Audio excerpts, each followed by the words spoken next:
مزید Islamic video حاصل کرنے کے لیے چینل سبسکرائب کریں۔ بسم اللہ الرحمن الرحیم۔ سوال کیا گیا کہ نماز کی کتنی شرائط ہیں۔ در مختار اور دیگر فقہ کی کتابوں میں نماز کی 6 شرائط بیان کی گئی ہیں، جن میں سب سے پہلی طہارت یعنی جسم کا اور کپڑوں کا، اور جس جگہ پر نماز پڑھ رہے ہیں اس جگہ کا پاک ہونا یہ ضروری ہے۔ دوسری جو شرط بیان کی گئی وہ یہ ہے کہ ستر عورت، یعنی جو انسان کے لیے جتنا حصہ چھپانا فرض ہے اس کا چھپانا ضروری ہے، یعنی مرد کے لیے ناف سے لے کر گھٹنوں تک چھپانا فرض ہے، اور عورت کے لیے پورا جسم جو ڈھانپنا یہ فرض ہے۔ اللہ رب العزت نے قرآن مجید میں سورہ اعراف کی آیت نمبر 31 میں ارشاد فرمایا، خُذُوا زِینَتَکُمْ عِنْدَ کُلِّ مَسْجِدٍ، کہ فرمایا کہ ہر نماز میں کپڑے پہنو۔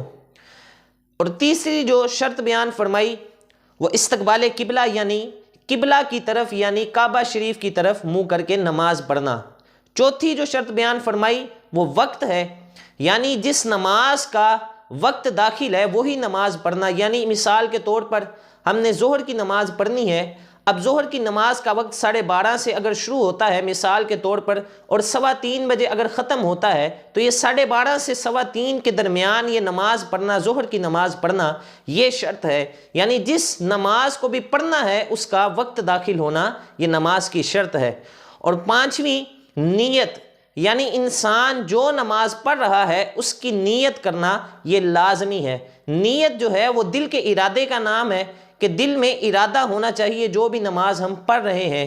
نیت جو ہے، اگر ہم ظہر کی نماز پڑھ رہے ہیں اور دل میں ظہر کی نماز کی ہی نیت موجود ہے، لیکن ہم نے زبان پر عصر کی نماز کہہ دی لیکن دل میں ظہر کی نماز کی نیت موجود ہے، تو آپ کی نماز ہو جائے گی، اس سے کوئی حرج نہیں ہوگا، کیونکہ جو نیت ہے اس میں زبان کا اعتبار نہیں کیا جاتا، نیت دل کے ارادے کا نام ہے۔ اور اللہ رب العزت کے حبیب صلی اللہ علیہ وسلم نے اسی لیے بخاری شریف میں پہلی جلد میں پہلے ہی صفحے پر پہلی حدیث شریف کو امام بخاری نے اسے نقل فرمایا ہے۔ حضور نے فرمایا، انما الاعمال بالنیات ولکل امرئ ما نوی، فرمایا کہ اعمال کا جو دار و مدار ہے وہ نیتوں پر ہے، اور ہر شخص کے لیے وہ ہے جس کی اس نے نیت کی ہوگی۔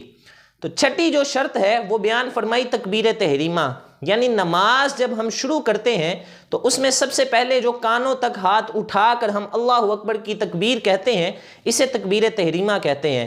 اب تکبیر تحریمہ اسے کیوں کہتے ہیں؟ وہ اس لیے تکبیر تحریمہ کہتے ہیں کہ جب یہ تکبیر کہہ لی جائے، پہلی تکبیر جب کہہ لیتے ہیں تو اس وقت دنیا سے ہمارا تعلق ختم ہو جاتا ہے، وہ سارا تعلق ختم ہو کے وہ سارے معاملات ہم پر حرام ہو جاتے ہیں، اسی لیے تکبیر تحریمہ اس کو کہا جاتا ہے، اور صرف ہمارا تعلق اللہ رب العزت کی ذات کے ساتھ جڑ جاتا ہے۔ تو نماز کی یہ جو 6 شرطیں ہیں، پہلی طہارت، دوسری ستر عورت، تیسری استقبال قبلہ، چوتھی وقت، پانچویں نیت، اور چھٹی تکبیر تحریمہ، یہ 6 شرطیں ہیں، اگر یہ نہ پائی جائیں گی تو نماز نہیں ہوگی۔ اللہ رب العزت عمل کی توفیق عطا فرمائے۔